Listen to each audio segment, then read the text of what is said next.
So these are some of the cars that are worst to buy at high mileage. For today, we'll be doing some Fords, and let me know down in the comments which other cars, brands you want to know under that particular brand, which one is the worst to buy. Let's talk about it. So first on my list, got a Ford Figo.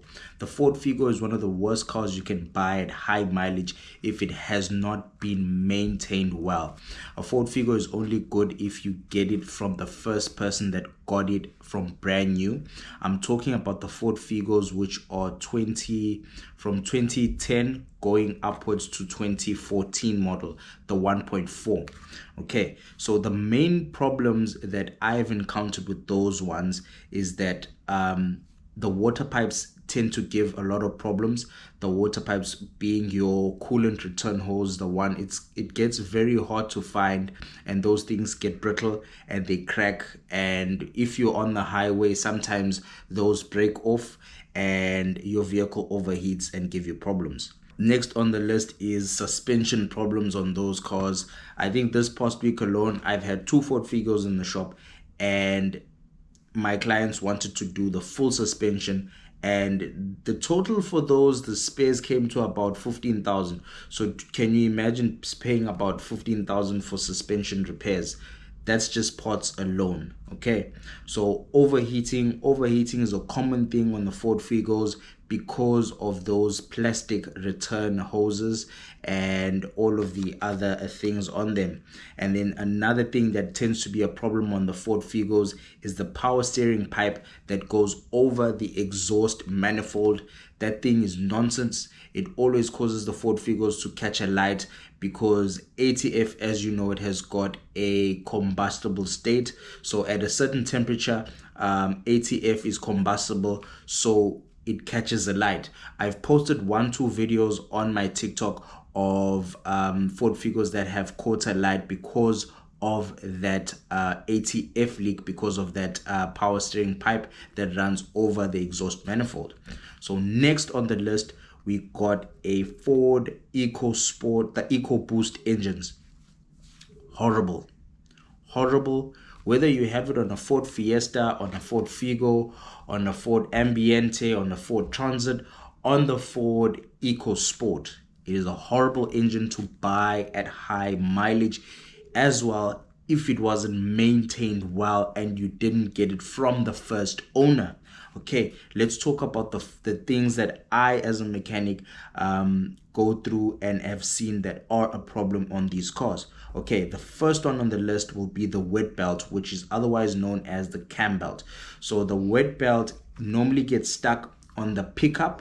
So it being stuck on the pickup, it's how it gets worn out as it reaches close to getting changed. As the cam belt, as you reach 120,000, it wears out, and it getting worn out, the debris goes into your oil pickup. It clogs up your oil pickup, and if you are unlucky, you get low oil pressure, and then your engine goes out like that.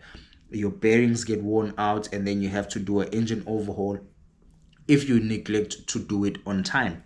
The next thing is that not many people can work on those. So not many people can work on those. They have the timing tools, but they cannot always torque the crank pulley bolt properly, which normally causes the valves to bend on those. The next thing is it's not nice to work on. So yeah, I also don't enjoy them, but we do them, and every time we do them, the clients are happy. We never get any comebacks on those. Next thing about that is the engines on those are very expensive, and the thing that makes the engines expensive on the EcoBoost engines, they are very expensive because they are being used even in cars that are still in production now. So that what makes them very expensive. So yeah, I think when I did a quote for one of my clients, the cheapest I got was about 80,000 for another EcoBoost engine.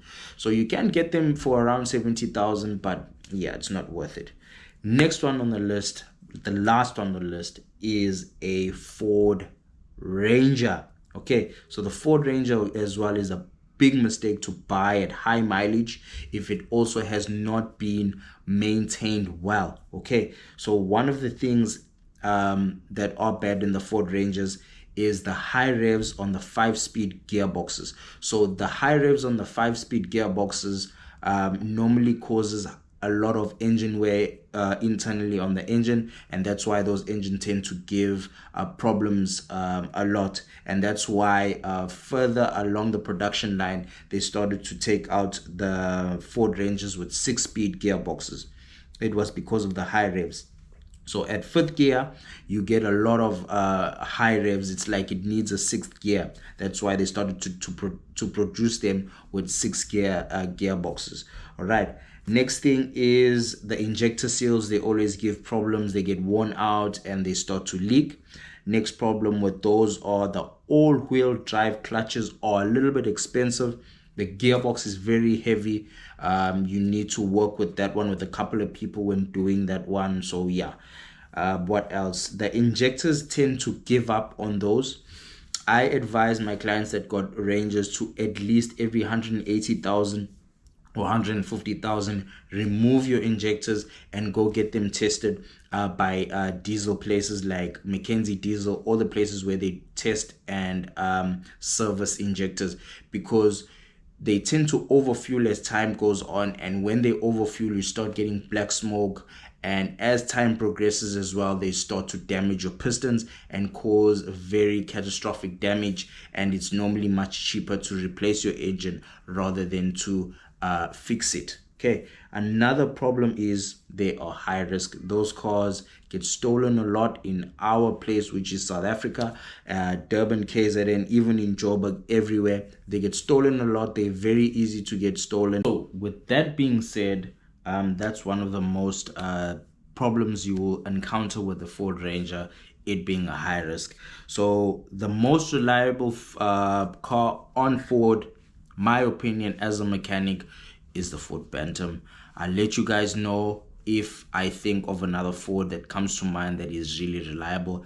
But Ford Bantam, you can buy the thing at 200 kilometers, very reliable. I'll let you guys know if I find another car that is quite reliable at very high mileage that is a Ford. Let me know down in the comments which other brand you want me to, because under that brand are the worst to buy at high mileage. Sharp.